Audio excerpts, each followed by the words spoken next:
that you want to remove. And as you look right inside of the joint where opens and closes at, what you'll see is you'll have one screw right here, which you take off with a socket set. We'll have another one kind of back there. It looks like it's kind of hard to get to, but it won't be when you take off a couple parts on the door first. You'll have this piece right here, which normally takes like a torque bit, which you'll have two screws to remove this, and when you remove this, this will allow your door to swing open further so you can actually remove those bolts that's at the top, those screws rather.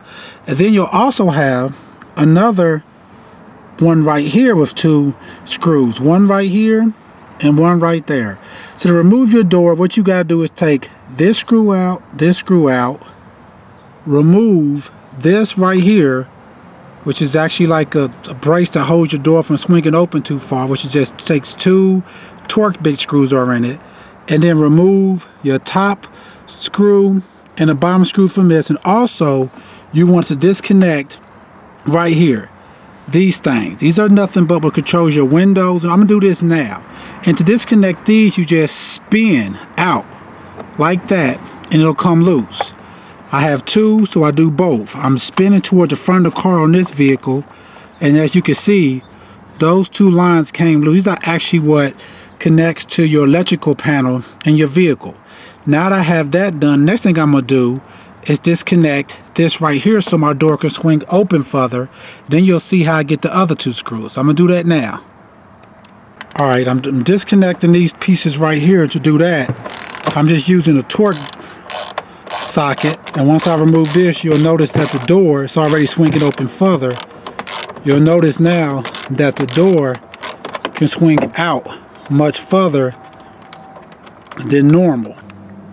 All right, so I got those two torque bits out, the two torque screws out that took this off. Now I'm pulling this, and once you do that, you want to kind of pull this electrical connection out some, which it'll make it easier for you to be able to reach back in there to get a hold to those screws. That's going to be one here and one back there. That's normally the hardest one, but it's not hard at all.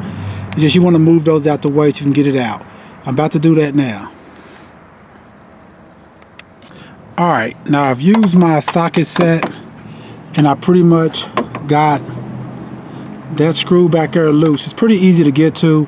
I would also recommend that you take that screw out first before taking the other screws off, because whatever the last screw that you take out, it's going to have all the weight on it. So that screw is going to be a little harder to get out because the weight of the door is going to be on top of it.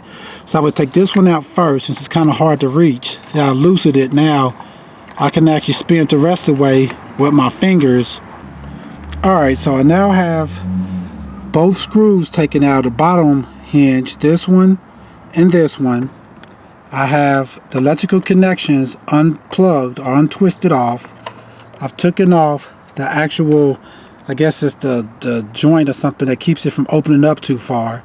And now all I have left is just this one screw to take off. I've already got the bottom one out. And once I take this screw out, the whole door is going to come free. So this screw may be just a little bit tougher because it has all the weight now of the door on it. The only thing holding the door into your car is this screw now. So what you may want to do is have somebody help you, or take something and kind of set it up underneath the door to kind of brace it or something to keep it from just dropping. Sometimes what I'll do is just use my foot, kind of like tilting up to put the weight on my foot some while I'm taking that screw out. But the moment I remove that screw, pretty much the whole door is going to be free of the vehicle. I'm about to do that now. Okay, I'm removing this top joint, and once I take this screw out, the whole door pretty much is going to come free. It's probably going to fall, but I'm taking this one out. I'm just going to let the door drop. So I'm going to be replacing it anyways. You should see the door. Once that screw pops out, the door is just going to drop. So as you can see now, the whole door pretty much is off the car. You should be able to see better now inside of here too what you're doing. This is one joint right here that you have two screws in. At the top one, You'll have your bottom one right here that holds the bottom one. You'll have your 2 screw ends for your electrical connections. This is what powers your door from your windows, locks, and all that right here. Then you'll have your actual brace pretty much that keeps your door from opening up too wide to be right here. So when you put your new door on, it's just a reverse process. Put your actual hinges back on first. Two screws at the top, 2 screws at the bottom, and then once you do that, you want to screw on your electrical connections, and lastly, you want to put back on your hinge that or your basically a stopper that stops your door from opening up too wide. You're pretty much should be done. All right, thanks a lot, guys. Once again, this is how you would change out a door on a car. All right, thanks.